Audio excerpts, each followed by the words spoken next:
I hate guns, personally. I can't stand them. Yeah, but I have several. I don't want them, but I feel like I need them. Don't forget where I live. I live in Ohio. And anyone that knows anything about Ohio knows that even the word Ohio is an old Native American word. It means, literally, land of poor white people.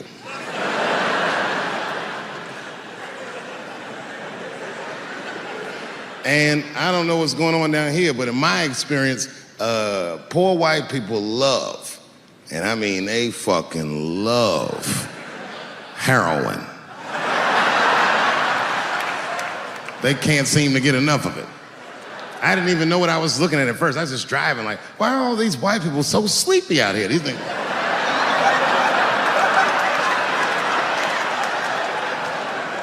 It's really bad. As a matter of fact, I was coming out of a nightclub the other night in Dayton, and I'd parked my car in the alley, and no one was out there. I didn't have no bodyguards or nothing. I was home. I figured everything was fine. And as soon as I opened my car door, all by myself, suddenly, one of these heroin-addicted whites just pops out of a trash can. It scared the shit out of me. I screamed, "Ah!"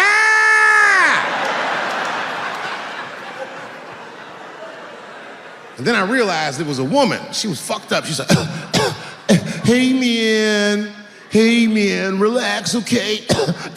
I'm sick, all right? I need some drugs, man. Please, I'll suck your dick for $5, man. I was like, ugh. 2.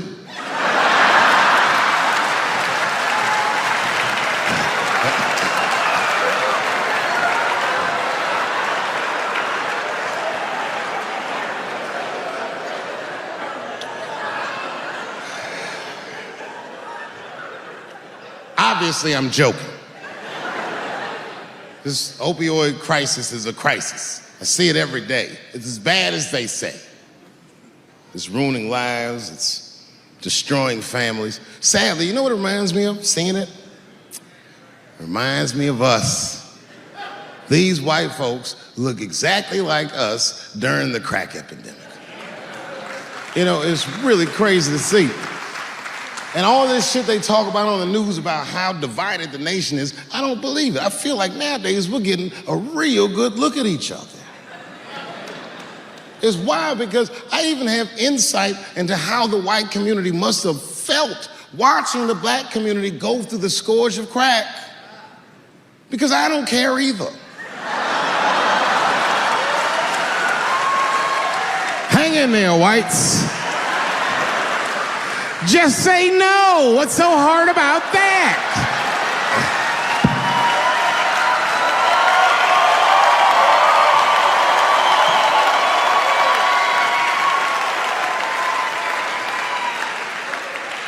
Remember when y'all said that to us? But it's okay. There's no grudges. Now you finally got it right. Once it started happening to your kids, you realize it's a health crisis. These people are sick. They are not criminals. They are sick.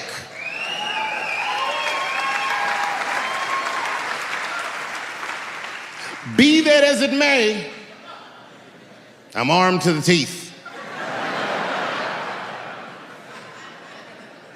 First gun I bought was a 12-gauge shotgun.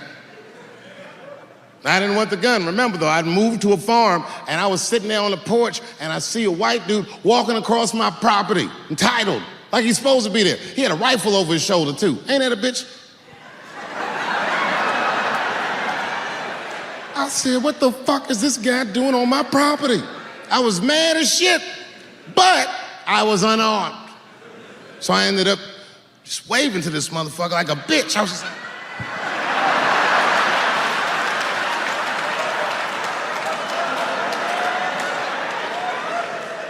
and as soon as he got far enough away, I ran to my car and sped to Kmart. This is in a rural white area. And remember, I was nervous because the guy was on my property, I'm black, and I was sweaty. You know what I mean? And I ran to the gun counter, black and sweaty, sweating and black, and I looked up at the nigga, I was like, I look like a slave or something. I said, I need a gun, immediately, like that, just like that. The guy didn't answer, no questions. He just grabbed a 12-gauge shotgun, handed it to me. I'd never even held a gun before. I'm not a dummy. I'm like, well, I need some bullets too.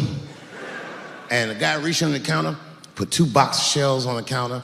He said, all right, buddy, which box do you want? And I didn't know. One box had pictures of some ducks on it. The other box had a picture of some deer. I said, well, what's that box with them ducks? He said, oh, that there's birdshot. And then he goes just like this, I'm not exaggerating, he goes, that won't kill a man.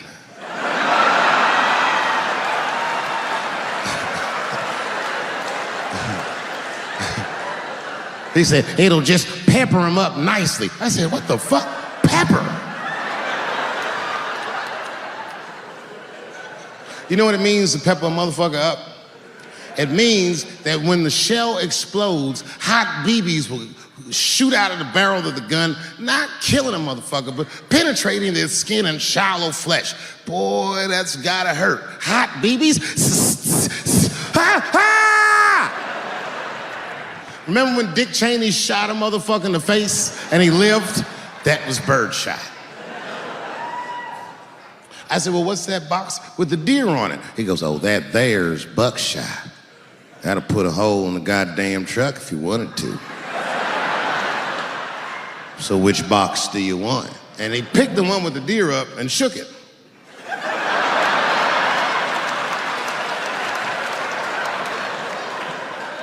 I thought he was trying to trick me. I was like, do you have a box with a picture of a white dude trespassing on it? Because it's exactly the strength I'm looking for. But I didn't know that if you're defending your home with a shotgun, the formula dictates that you're supposed to buy both boxes. This was not a formula that I was familiar with. It goes like this. The 6 shots in a 12-gauge shotgun, so when you load the gun, you load it like this. First shot, bird shot. Next shot, buck shot. Bird shot, and then after that, gun's Jamaican. Buckshot, buckshot, buckshot.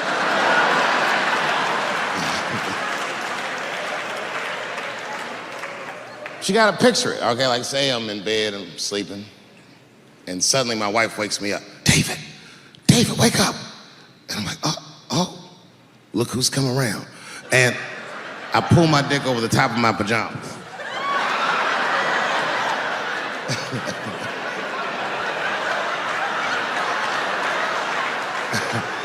And she says, no, I hear something. I go, oh, this bitch. So I get up out of bed, grab the gun. I say, wait here, baby, I'll go check it out. Just lock the door behind me. Oh my God, she's right. Right there in the kitchen is a heroin-addicted white, and he's digging through the change jar by the door. I worked really hard for that change. I gotta do something. So first, I wrapped the shotgun. Hey, motherfucker, click, clack. That's a test.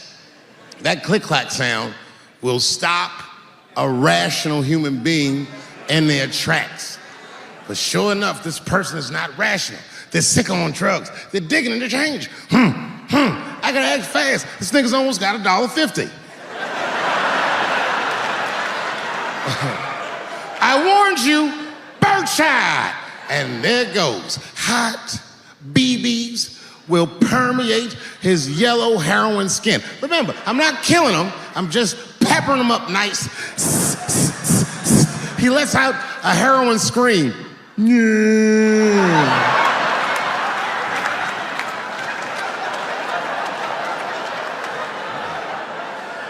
And that should be the end of it. But, I miscalculated. While he's on the ground screaming, I noticed that his teeth are horribly miscolored. That's not heroin at all, is it? That's crystal meth. He pops right back up unscathed. Roar! Time for the heavy stuff. Clack, clack, buckshot! And then if he got a friend with him, I got one more bird shot left, and I repeat the cycle. After that, nigga, it's slugs for everybody. And I'll be in a kitchen full of dying heroin addicts saying stupid heroin last words. You shot me, bro. Oh, it hurts, man. It hurt. The last words are always the dumbest words. Like, why is your dick out?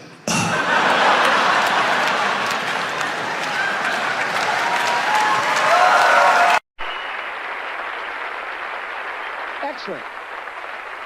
You're very good at this.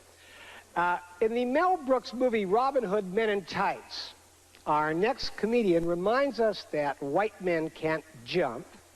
I think we already knew that. But here he is anyway, a very funny and a very charming Dave Chappelle.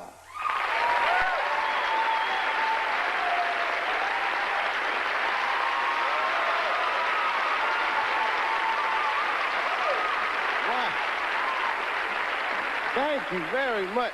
Very good to be here tonight, man. I almost didn't make it. I just got back in the country. I was in France. I didn't even mean to go to France. Actually, I was in Algeria in Africa, and my plane got hijacked. You might have seen it on the news. Very horrifying experience. Everyone on the plane was scared, except for myself.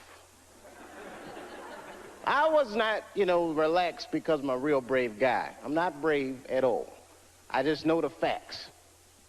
And the facts clearly state that a terrorist has never taken a black hostage in the history of the world. Yes, my friends, it's the truth.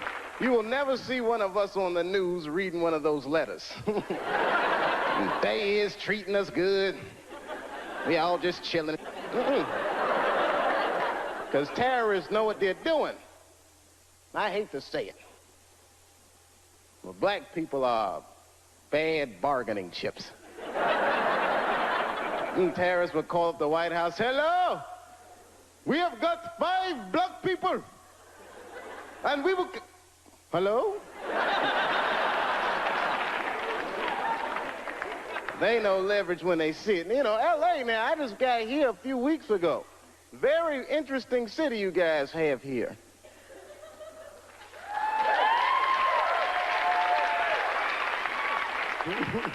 I guess you like it. I like it too, man. I just gotta get used to the pace of this place. I mean, I look like a real slow guy, but I like contrast. Speed turns me on. You guys stand on the escalator. That drives me crazy. It's going up.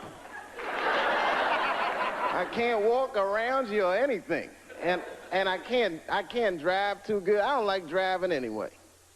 And then come to think of it, the first week I was here, they stole my car. Now, granted, it was a rental car, but it still hurt. I had just put gas in it. I was very upset. But I figured it was no big deal. I bought the insurance. So I just called the rental car agency, and they sent me another one. The guy was nice on the phone. No problem, Mr. Chappelle. We're going to upgrade you. We're sending you, hold on to your hat, a Lincoln Town Car. I said, wow. Is that nice? Man, you're going to love it. Any of you guys ever see a Lincoln Town Car before?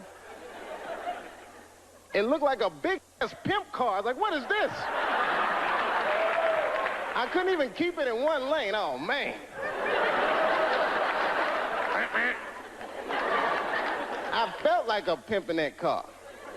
I did, man. I drove it down Sunset Boulevard. All the whores snapped to attention.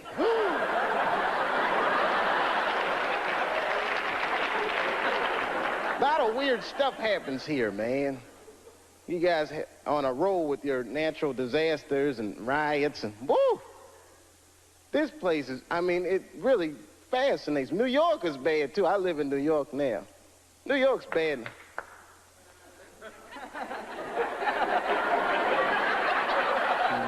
It's a lonely feeling, isn't it?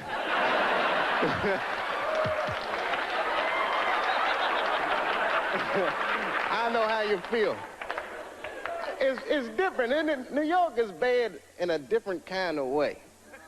It's so dirty, man. The wildlife is dirty. You ever see a New York squirrel? I'm scared of squirrels because of them. They are just filthy. Any of y'all know what squirrels are supposed to eat? Anybody? Nuts. That's what I thought. You know what I saw a squirrel eating in New York? An Egg McMuffin. Something is right. Anything they can find. They chew gum, they smoke old cigarettes. They're just foul animals, man. That whole city is crazy. I don't know. You ever notice, I don't know, like I see a couple kids in here. I don't know if you kids read comic books. You notice, though, most of the superheroes live in New York because we desperately need them. I mean, but I think New York is rubbing off on superheroes because they're all like very bad role models for children. I don't know if you've ever noticed that or not. Like look at Wonder Woman. You ever just take a good look at her? Look at her clothes. Tacky, tacky, tacky. Big old red hooker boots and blue underwear with stars. What the hell is she dressed for? Look at the weapons they give a woman to fight with. A golden lasso that makes you tell the truth. What is she gonna do with that? You know, just catch a bad guy. Gotcha! I wasn't gonna say anything earlier, but this lasso just squeezed the truth right out of me. Terrible thing. And I'm not just picking on the women either. I'm talking about all superheroes. Very stressful. Hang in there. I'm gonna come see you. And hi, Mom. I'm not gonna tell you where she lives. DC. David Chappelle takes on Batman and Robin. Stay tuned. Can't stand superheroes. They're so prejudiced, too. You ever notice how prejudiced superheroes are? They only fight crime for the very rich. Think about it. You will never see Batman in the projects wasting his goddamn time. I can see him there. He's just robbing. Yes, Batman. Didn't we park the car right here, man? What the hell?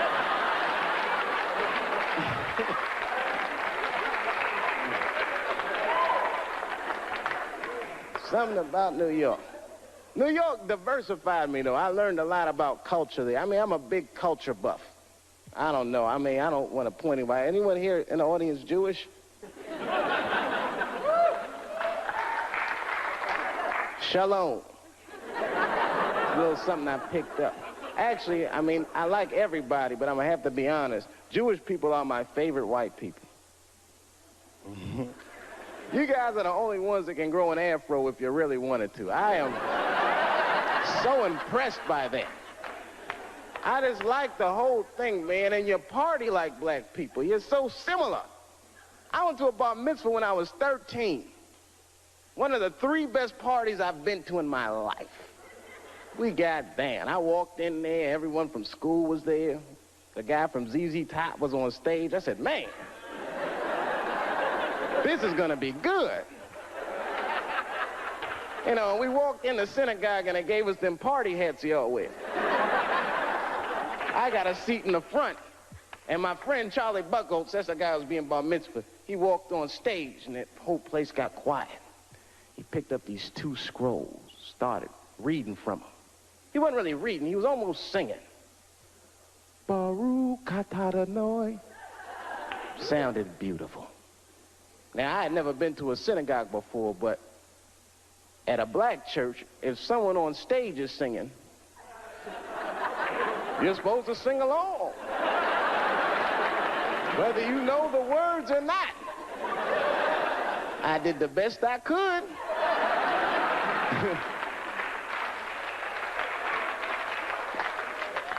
Then things really picked up. We all left the synagogue and went to this after party at the Hyatt. This is the fun part. There was all kinds of food, man, bagels and filthy fish. And we went in there. And I was wondering what kind of music they were gonna play. Now, let me tell you something. I don't know who this Hava Nagila guy is.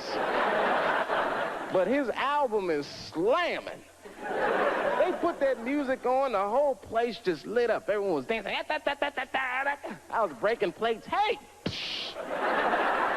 And someone shouted out, sponsor. That's Greeks. Oh, sorry about that. Wrong white people. But anyway, we were having a great time. I didn't even know it was a tradition. You're supposed to pick the person who's being bar mitzvahed. You pick their mother up in a chair and dance around the party. I did not know that that was a tradition. I mean, I was just thinking, man, we are out of control tonight.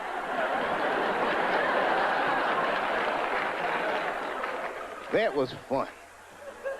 It broadened my horizons, man. I mean, I was a very ignorant child. I didn't know a lot of things. Like when I was growing up, I don't want to offend anybody here. Let me check the exits. Okay, when I was growing up, I used to think that all white people, don't be mad, I thought all white people were happy. Just to be white. I know it sounds silly. I thought you just walked around, hallelujah, I'm white. This feels great. Taxi. Just checking. Go ahead. Thank you, everybody. Dave Chappelle. Dave Chappelle. Excellent, Dave. Excellent. Dave Chappelle, ladies and gentlemen.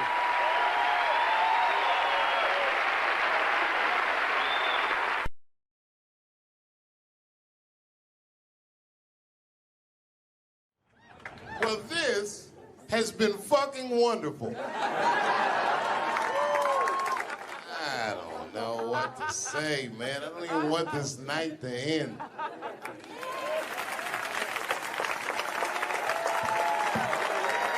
I promise you, whoever cares the most, I care at least as much as them. I know what I got, because I lost it all. I gotta tell you something, and I don't talk about it often. Have you ever worked all your life for something and have it not work out? That happened to me. It was tough. Think about it. I was gone for 12 years. It's not a little bit of time. It was hell. I watched other niggas that I knew become very famous. I watched the world go on without me. I mourned the loss of it, and after a while, I didn't care. Coming back was terrifying. I understand what I am. I really do, more than anybody. Like when they write about me in history, I'll be dead reading it like, yeah, I knew they'd say that. They say that a person can't dream of a face they've never seen. Can't believe that's true, but it's probably true. Boy, I got a long bank of faces. 32 years, I could close my eyes, I could think of any night. There's so many faces. Every night, most nights, they're all looking up, smiling. You have no idea what the world looks like from that. All different races, all different colors, all different kind of beliefs, just looking at me, smiling for 32 years, night after night.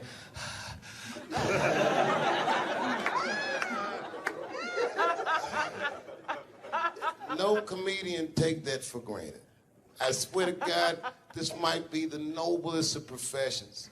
Robin Williams had a bar that I loved. He said comedy is the only job you can have where you can use everything you know. And that's true.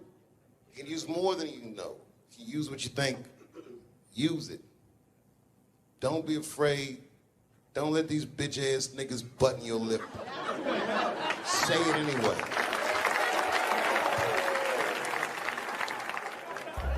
I first became aware of Dave Chappelle right around before the first Nutty Professor, because I was supposed to play that role that he played.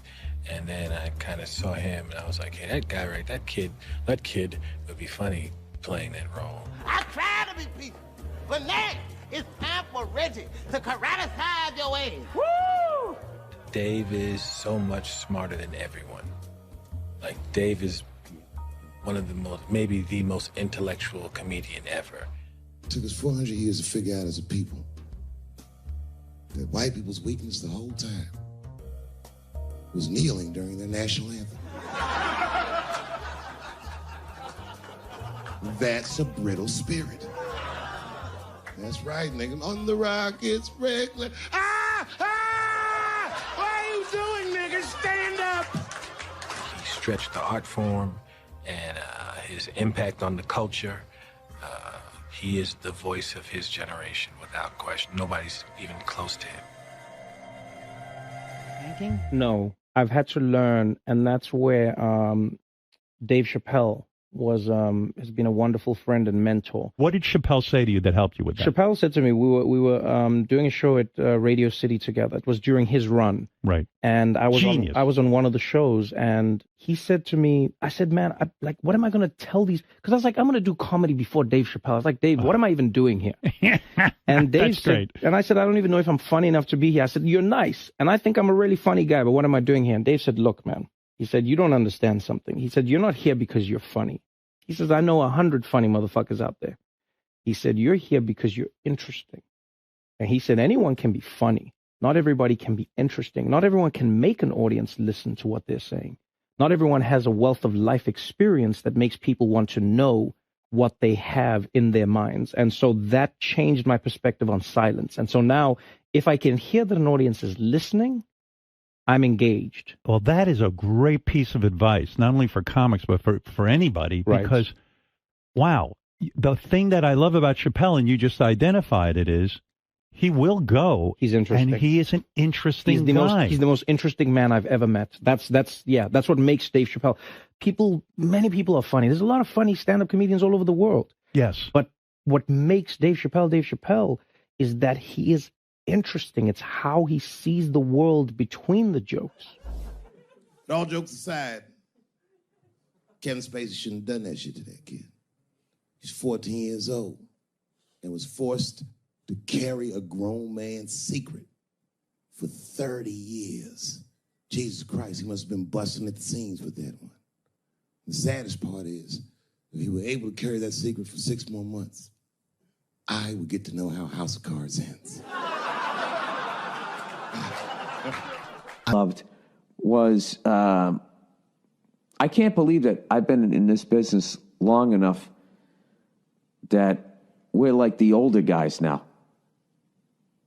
It always blows my mind that I'm like 5 years older than Dave Chappelle, because he was already a made guy when I came in. So I always look at him like he's got 10 years on me, or 15. And, just when I watch his act, I'm like, this guy's clearly been doing this a good couple of decades longer than me. And the reality is, I think he's only been doing it like 6 years longer than I have or something like that. He's fucking amazing. And what I love, too, is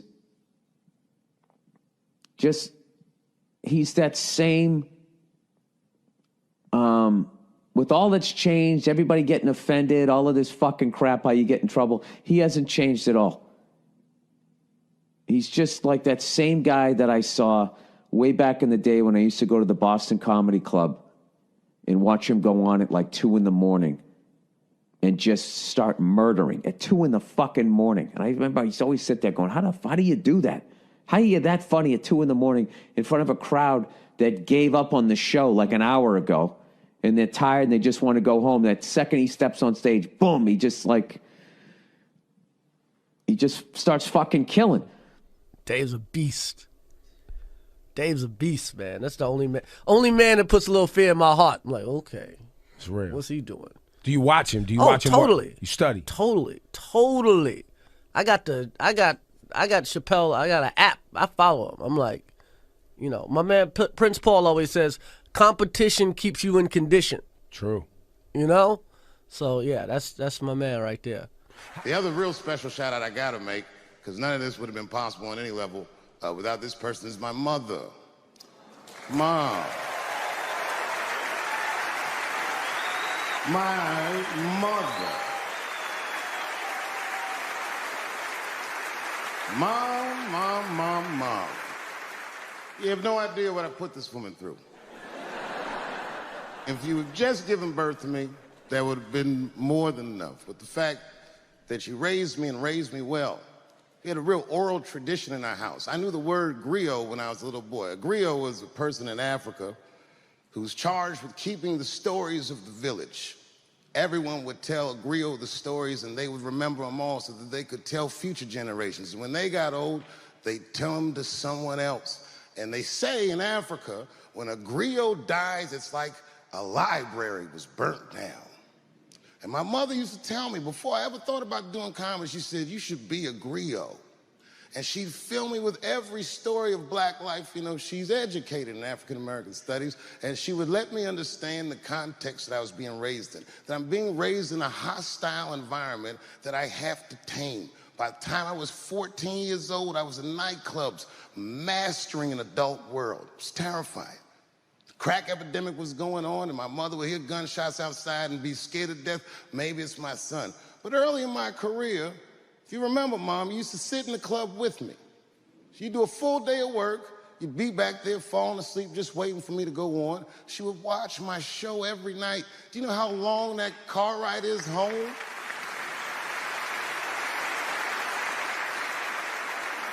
How many of you have ever heard your mother say, pussy jokes were a little too much tonight, son?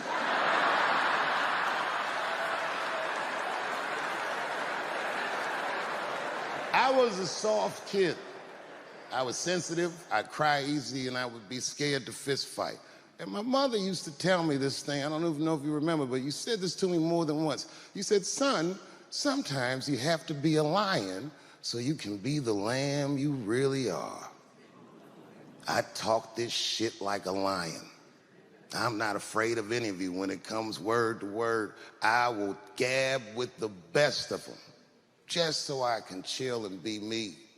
And that's why I love my art form, because I understand every practitioner of it. Whether I agree with them or not, I know where they're coming from. They want to be heard. They got something to say. There's something they notice. They just want to be understood. Love this genre. It saved my life.